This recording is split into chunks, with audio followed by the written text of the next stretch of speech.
Welcome to Doing It My Way by Beata Matras, a podcast about project and product management, communication, brand, and IT. All these topics will definitely improve and have a positive impact on your career. So join me today, subscribe, and expect a new episode every week. Thank you. Today I have Jakub Bischof with me, marketing professional who has transitioned from climbing the corporate ladder in London to establishing his own successful digital agency and startup, Nafi. Jakub's journey is not about career shifts, but also about overcoming personal challenges like depression and finding fulfillment beyond the conventional metrics of success. It's about the courage to pursue what truly matters. Jakub, it's a pleasure to have you here with me and share your incredible story and insights. Hi, Bata. Thanks for having me. It's a pleasure. I'm really excited about today's conversation. Yeah, I'm excited too. So to kick off, Jakub, could you start by sharing your initial career aspirations and what led you to move away from the corporate world in London? Sure. So, first of all, I used to study physics for a year. But there was a moment when we all went outside to see solar eclipse. And I've seen all of these students who were excited. Some of them even had like tears of joy in their eyes. And I said to myself, well, I want to feel the same. So I decided to move to UK. The same year, I dropped physics. I moved to UK. I wanted to do business, marketing. So I finished university in UK, and my aspiration was to work in the corporation for the big company where I can do marketing. So I was moving from one company to another, move on the corporate ladder to have better position, better pay, bigger bonuses. But there was something wrong. Like I felt like I couldn't fit in. I was always making troubles for my bosses. It was hard for me to work in the team. I just couldn't stand the politics, First of all, I thought it's maybe the problem with the particular company. So I moved to another one and another one. And I noticed that it's pretty much everywhere the same. And that it's really hard to focus on what's best for the business, but you also need to, work with the politics, with the dynamics of the team. And, I think it was my problem because, when I was in London, I had a depression and I didn't know about it. So I always felt there is something wrong, but I didn't know what it is. So after, I think, 8 years in working in the corporation world, I decided that, why do I need to work so hard? Because I was always really ambition. I worked really hard to move up. I always wanted to know what's happening in different departments. I never was able to focus only on marketing. I had to know what's going on with the finances, with the payments. Like I wanted to know everything. So there was a day when I was like, okay, why not to try to work so hard for myself? Why do I need to work for someone else? And I started to set up my affiliate business, started to do some consulting, and slowly moved away to my own business. So my first business, it was an affiliate website, which I sold for over 4 million Polish zloty. And the agency actually was like a side project because we had a really bad time at some point. One of our sponsors from the website dropped suddenly, and we were like, okay, we need to do something because we're gonna die. The project will die. So I had to set up the marketing agency because this is what we were good at. And yeah, from there, I just started to set up other projects as well. Wow, that sounds like, kind of the nightmare was changed into the dream. Yeah, because I wanted to say like a dream came true, but actually, I think at that point where you realize that kind of London and corporate career is not for you, it felt scary. It was more like a nightmare rather than dream. But then you took your chance, you believed in yourself, and succeeded. And if we move to your entrepreneurship career, what were like some pivotal moments or realizations that pushed you toward going that way? As I said, I always felt something that I don't fit in. I couldn't do this politics. I just wanted to do what's best for the business with everyone. And unfortunately, when you work for someone else, you need to respect the vision of this person. And I think I was not mature enough to just say to myself, okay, this is not your business. I know you want the best for it, but it's not yours. He is the boss and it's his money, his business. So you need to respect this. And then I thought that, okay, but I have my vision, and it was so strong that I was like having troubles with my managers. I was like probably the worst employee in the world. If I would have to hire myself, I would probably have to hire like a dedicated HR person next to me who will just like take care of my behavior. Because I was just like unable to submit, to just go with the team, go with the flow, with what the boss wanted. So at that time I thought that there is something wrong with me, but after I set up my own businesses, I realized that it's actually just personality. I want to do things my way and build a team who sees this vision. So like my bosses, like the CEOs of their own companies, right? It was hard at first. It was really scary because my dream was to work in a big corporation in London. I come from the small town in Poland, so it was like, wow, I work in London in these beautiful offices, and then like you feel, why I'm not happy? Like I'm moving up very fast. My salary is great. I live in the first zone. We have a really nice apartment. We've got everything.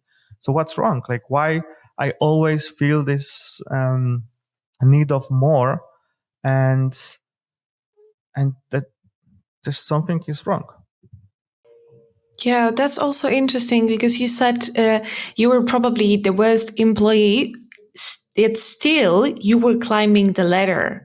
So other people might have seen you, well, like from a different angle. Maybe you thought about yourself, you were the worst employee, but others didn't. I don't know if you like realized that. Well, at the time, I didn't think about myself as a worst employee. It's like from the perspective of time, right? Now, when I have a team which I manage, I see how I was behaving. I see in some people my own behaviors, and I'm like, okay, this is something I need to take care of. And I was moving fast, but it was also really like a really big cost of this. I was always looking up, and when you look up, you don't really see what's happening around you. So, like I said, like I had the depression in London, and I didn't know about it. Probably I was hurting a lot of people who were around me, not just in the office, but outside as well, because all I was focusing on, it was just like work, work, work.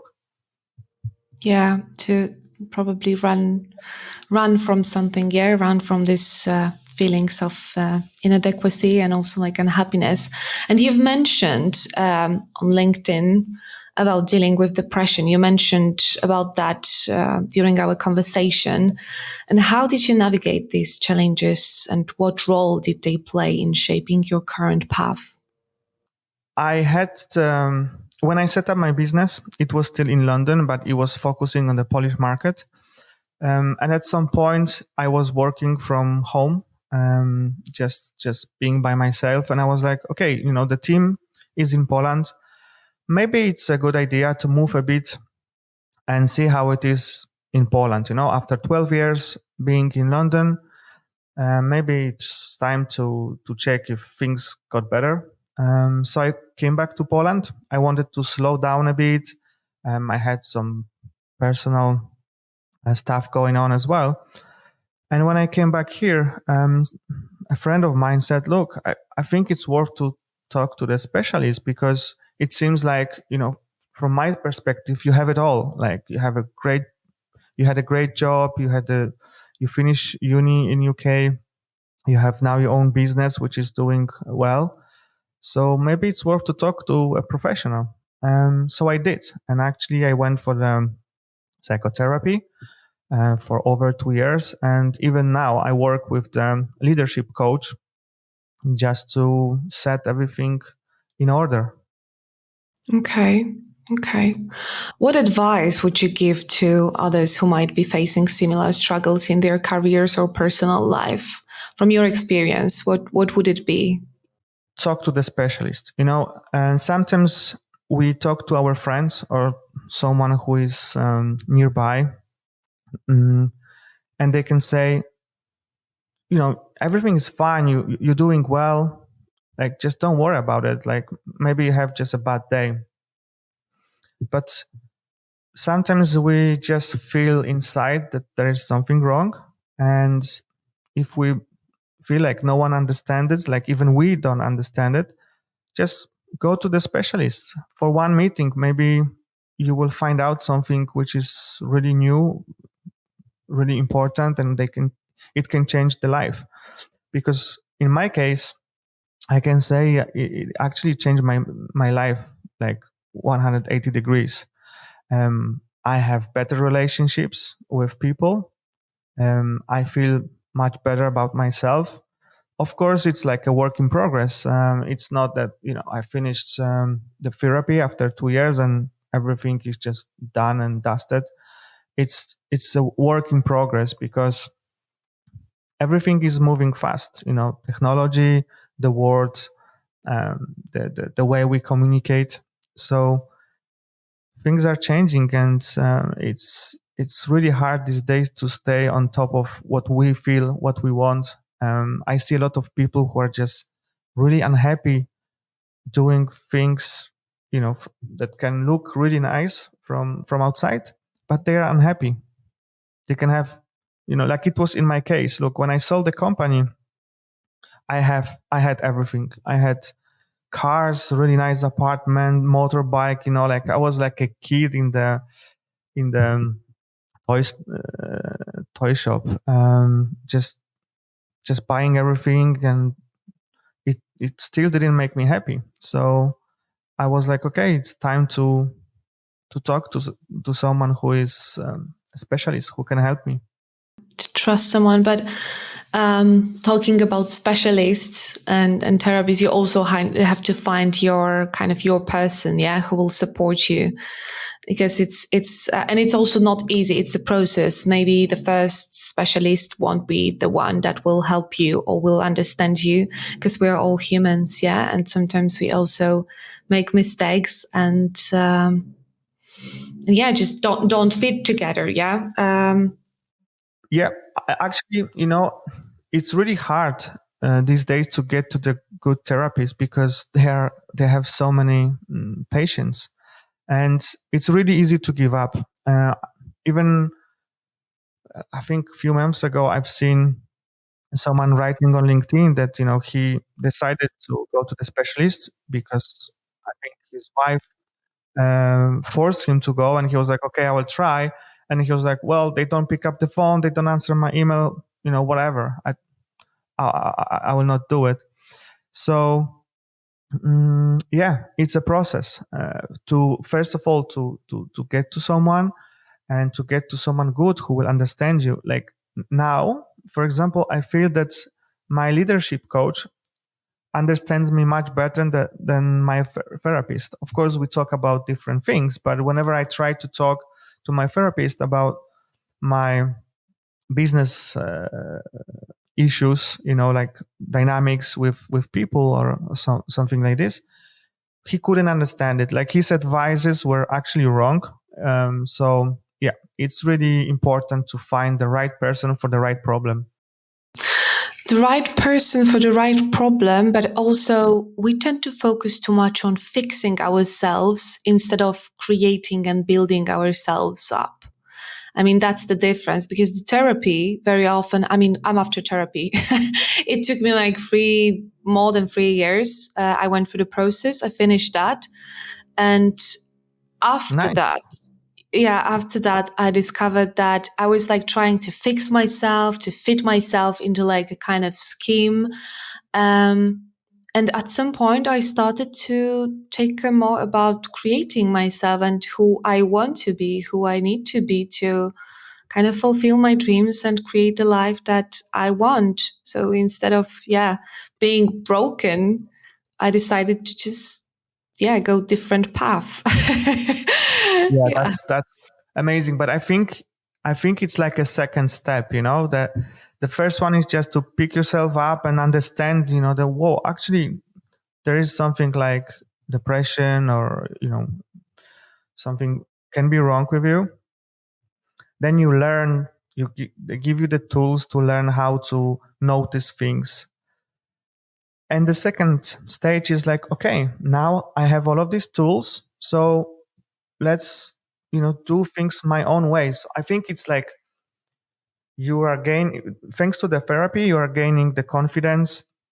And it's like a first step, what you are describing is like a next level, which is a journey which can take the whole life, I think. And it's amazing. Definitely the whole life. And it's also challenging. Yeah, it's not easy. There are ups and downs, but I think when you realize that, it becomes exciting, because every day you also like discover some things that you thought in the past were not possible to do, and right now they are like, the floor instead of the ceiling. Yeah. um, And let's not talk about only business success, right? Because of course we can, like you said, you mentioned before that probably I was going up in this corporation world because I was just trying to silence something which was wrong inside. And maybe the corporate world is not that bad. Maybe I was just in the wrong moment, and that I couldn't properly communicate with people. But yeah, I'm actually glad that I went my own way, and I have my own projects now. Yeah, definitely. This is, I think, inspiring for other people who are struggling with similar situations, similar environment, and they might be maybe like motivated to pursue their own path. And we move to the topic of founding your digital agency and also Nafi. We already know what inspired these ventures, but what challenges did you face in the early stages? Right. So, like I mentioned before, the biggest challenge was, when we created the agency. When the first project, my affiliate website, was in big trouble because we were in the moment of growth. Things were going really well. We had a big sponsor, and then he dropped suddenly, and we were like, okay, with the amount of people we have, we're gonna like not survive more than 2 months. So I was like, okay, what we are good at, what we need to do to fix it. So we set up an agency, and we were like, okay, we are good with marketing. Let's do marketing for other people, for other companies. And this is what we started to do. So when I sold the affiliate website, we still kept the agency, and the money from the affiliate website, I invested in actually two businesses. I had a furniture business and Nafi. But it was the worst idea ever to start with the two startups and at the same time. So at some point, I had to sell my shares from the furniture business and focus on Nafi. And it was a really good idea. I think we would be 1 year ahead with Nafi if if I wouldn't set up this furniture business, but we always want to have more. Well, we learn not to have more, but there are moments when we want to just go crazy. So now Nafi is like a really close project for me because it's actually focusing on creators, on people who want to go their own way. So not necessarily full time. I'm always encouraging people to slowly enter their own projects, like the side project. It's really hard to just drop everything. Perhaps when you're young and you can move to your parents and just work from there. Yeah, sure, just go for it. But if you already have a family and you feel like, okay, I want to do something on my own, it's better to just start slowly and to have your salary stream from your company and start to build your own personal brand, and then go from there. And actually, Nafi was born during the pandemic because, yeah, coming back to depression, my therapist during the pandemic wasn't able to have patients for the sessions. So when I've seen the process of people who want to sign up to him, it was like there was a bank account on the website. You had to transfer the money, then you had to send the proof by email that you send the money, and then by email set up the date, which is really hard. When you say, okay, I can do Tuesday. Well, Tuesday is not good for me. Let's do Wednesday. Okay, but I can't do it. And it's just like back and forwards. And then they use Skype, which wasn't really safe for the personal conversation. So I was like, okay, let's fix this problem. So initially, Nafi was to fix this one problem, consultations. And we wanted to be different than Calendly, because Calendly has different function. Calendly is to find the date and the time which works for people who will attend the meeting. We wanted to solve the issue with the payments, so you don't have to wait. As a specialist, you don't need to wait for these payments afterwards. It's just upfront payment, and then the customer is choosing the date from your calendar, and it's just like all done automatically. And then we noticed that, okay, these experts also sell digital products. They also make money through different, webinars, masterminds, courses. So we started to add other tools for them to build their own empire. Wow, before the recording, I was checking the offer of Nafi, and I even thought like, oh my god, why am I not using that? I kind of have a few ideas I would like to try. So maybe that's a good way to start, as you said, like slowly testing the business ideas, and yeah, in a kind of controlled environment. Yeah. It's so hard to build your own brand. As you know, you have different platforms. You have to take care of acquisition. So just giving the people information that you exist. And then the second part is to build the relationships with these people. So many things you need to do by yourself. So we want, adding to this 20 different tools you need to use to run your business as a creator. We thought, okay, let's fix this problem. There is so much creators need to do with producing the content that selling it needs to be their last worry. Yeah, definitely. And how do you balance, the kind of creative aspects of running a startup? Because you said about, let's fix this issue that my therapist had with setting up the dates. That's very creative. Yeah, you just wanted to fix the issue that someone else had and create a kind of way to do it smoother. And yeah, how do you like balance these creative aspects of running a startup with the operational and strategic demands? So this is the thing which I've learned from my mentor, and that I don't want to do things anymore to earn money. So this is what I was doing in the corporate world. Like I wanted to have better position, better salary. Now I'm focusing on fixing the problem. So as soon successful startup needs to actually show the alternative, better way of solving particular problem. And you need to be creative in doing so. You need to be also creative in making people aware you exist, which is marketing. You also need to be very creative in building the relationships with these customers, because everyone is fighting for their attention. So if you will just think about, obviously the business part, the numbers are really important because they are driving our focus. Okay, so example with Nafi, we started with the consultations, then we added ebooks, webinars, masterminds, vouchers, but we noticed that 80% of revenue comes from ebooks. So we focused on this. It's called go-to-market strategy. So you basically, how I think about it is, your own like the whole vision of your company and the strategy is like a pizza.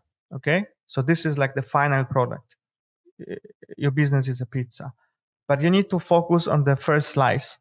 So what area of the business, of the market, I can basically dominate to win this game. I never heard about, a kind of comparing business to pizza in the first slice. But yeah, like usually when you take the first bite, you take the first slice of the pizza, you know whether you want to eat it or not, whether you want to, have more, or you just say like, oh my God, it tastes awful. So yeah, that's. But as soon as you eat, and you say, okay, it's good actually, and you eat, and you actually want more and more and more. So this is also with this go-to-market strategy. You want to focus on one thing, and then do it extremely well, and then from there go further. From your experience, what are the key factors that contribute to the success of a new business? It really depends on the business. It's, so if we are talking about pizza, it all depends on the ingredients you use. It depends on who is in the team. So Nafi, it's mainly two of us. It's Michał, who is taking care of the code, and he's a CTO, and me, who is taking care of the marketing and business part. So it's actually the best mix, because he's focusing on a product, I'm focusing on making this product popular. So we are actually focusing on what we are best at. Okay, but when you are running a startup, especially at the beginning, you need to do a lot of different things. So you need to learn really quickly. So for example, video for me is like such a big challenge. Okay, like even now when we talk, I'm really stressed, and it's something which probably will come with experience, but I didn't do it just yet. So, but you have to do it anyway, so you need to embrace the challenge. And it's not like, when you work for someone else, you are hired for the specific position. But when you're running your own business, there is no specific position. You need to do everything what is needed now. So if we see that now people are selling mainly on Instagram, we are focusing on Instagram. And even I was focusing on LinkedIn because I really like to share content on LinkedIn. I had to slow down, and now I need to focus on Instagram, and it's completely different platform, completely different dynamics. Video is the main part of communicating on Instagram, which is so different because on LinkedIn you write. Okay, it's you just type and you can think, and it's like a blog post. But then YouTube, Instagram, TikTok, like I don't touch TikTok for now because it's just too much for me. I really like to consume the content on Instagram, but actually producing the content is so different than consuming. So yeah, you just need to do things which are right for the business in that particular moment. Yeah, but I think when you're doing something for yourself and doing like your own business, you stop caring so much about whether that's within my responsibilities or not. You just do it, yeah, because you have to do it and you know that you want your business to grow. So you kind of deal with that, yeah. There is Well, no, it depends no because yeah.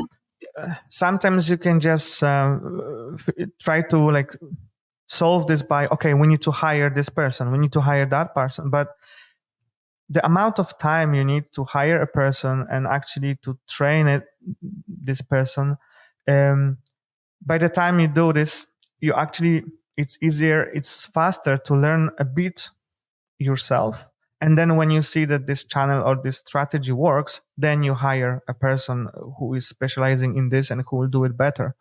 But actually at the beginning, you need to try yourself. And when you move from the corporate, I've noticed even like for myself that sometimes the first thought is, okay, we need to hire this, like a person to do this. But it doesn't work like this because at the beginning you don't have a budget for this. So you just need to try it yourself. It's usually like bad, because you are not specializing in this and you need to learn really fast as you go. It's not like you are prepared for this particular job. But yeah, it's like when you embrace it and you actually see some first results, even you are not a specialist, it's amazing. It's an amazing feeling. Yeah, the feeling that you created something by yourself and you succeed. So I think it also boosts your self confidence and kind of helps you to fight your demons, I would say. I think we need to be careful as well, because you need to be also on top of your game and motivated when things are not going well as well. So of course it's nice to be excited and be proud, and your confidence can go up, but it's really important to remember this balance that your worth, what you're creating doesn't really define you. You're not defined by the results. Results are the results of the experiments you run, but they're not you. Okay, so when you distinguish the things you create from yourself, I think is the safest way, because as soon as you are really proud that something worked, when things will not work, you can be in really big trouble because you're going from up to down. We need to be careful and not define ourselves by our work, okay? Because it can be dangerous. Yeah, I'm just like wondering right now how to like building your confidence, is a kind of a process where you have your like ups and downs, you have like failures and successes, but on the other hand, I think like a better kind of approach is, okay, maybe you're not your work, you're not your achievements, you're not your failures, but on the other hand, like have more like approach to, you're either like kind of winning, succeeding, or learning something new. Yeah. And there is like always something happening for me, not against me. I mean, kind of redefining it rephrasing that in your head. Yeah. But yeah, do you have like any kind of, how do you stay motivated and continue to innovate in your field? How do you do that? Do you have any like advices? The motivation is it's hard because I'm not always motivated. It's impossible. I think you need to be like a machine or a robot who is always motivated. I admire people who can do that. I have bad days as well, which where I'm like, Jesus, what we are doing? Where is the point? We're working so hard, like um, giving everything. Like our life is actually dedicated to building Nafi now.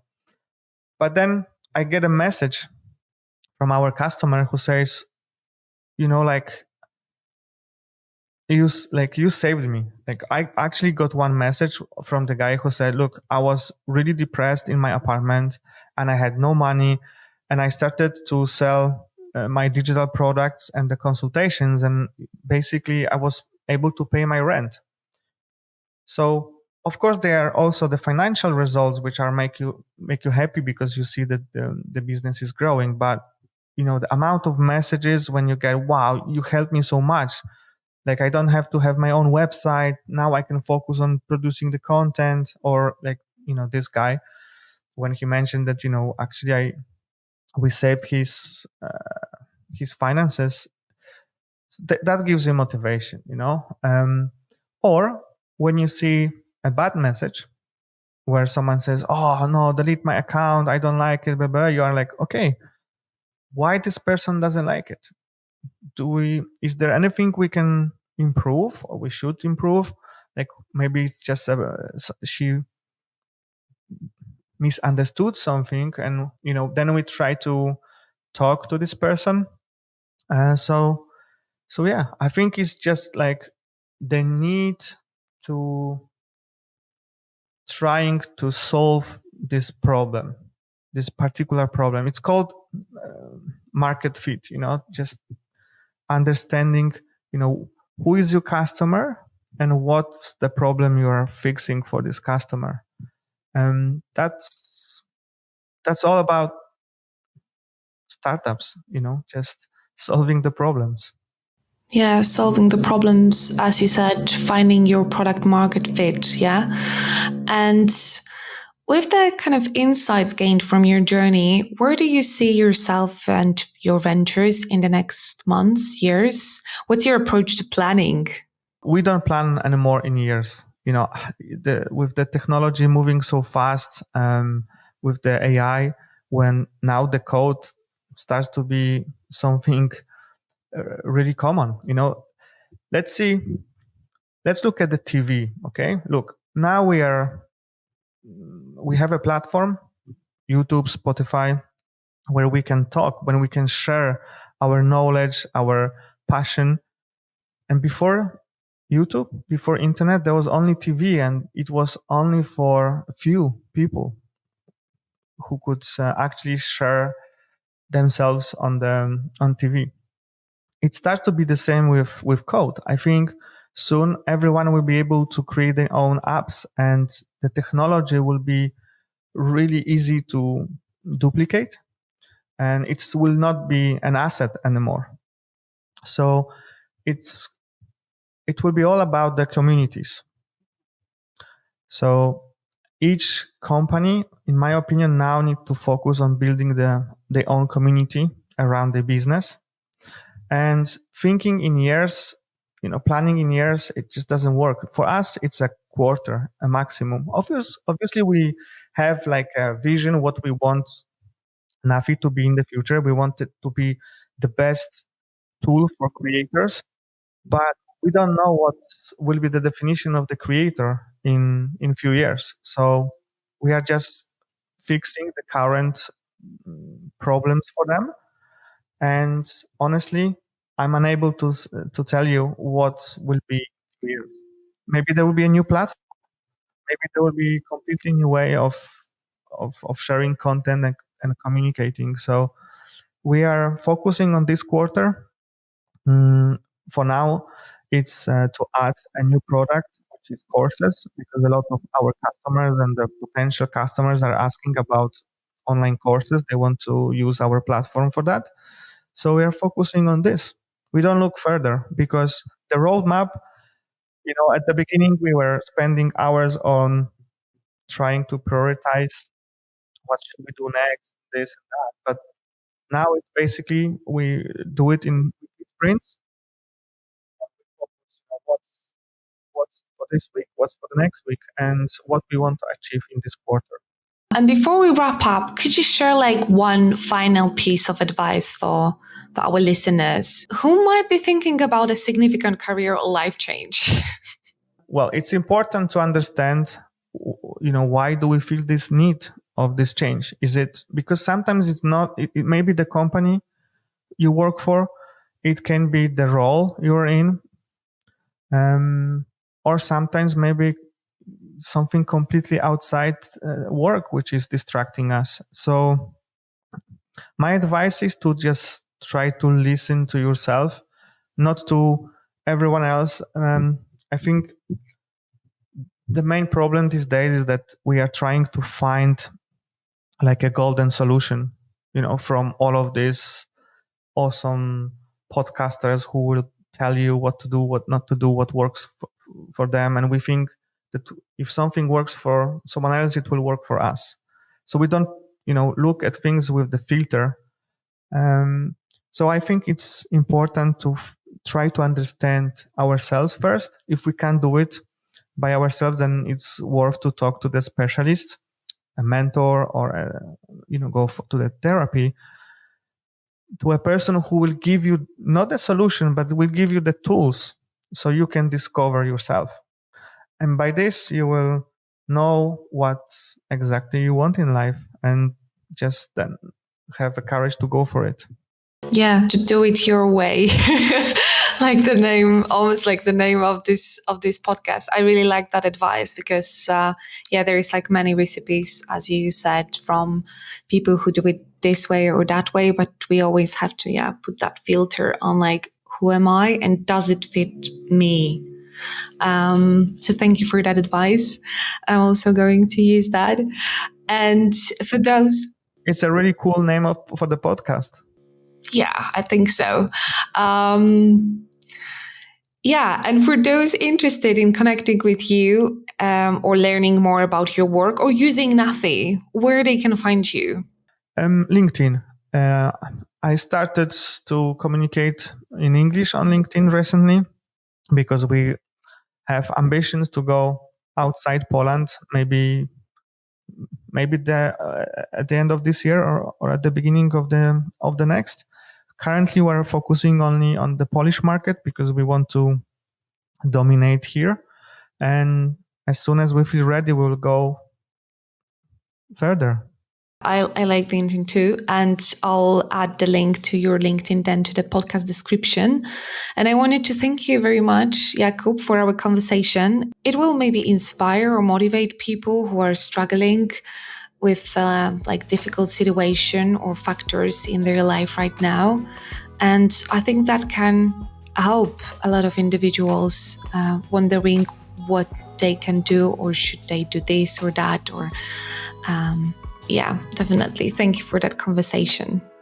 Yeah, and vice versa. It was great talking to you. Thanks for the invite. Thanks for joining me on another episode of Doing It My Way by Beata Matras. If you enjoyed this episode, please do not forget to subscribe. Remember, this podcast is a dynamic journey and your feedback is very welcomed. Connect with me on social media. I would like to hear your thoughts, questions, and topic suggestions. And stay tuned for upcoming episodes. And until next time, keep doing it your way.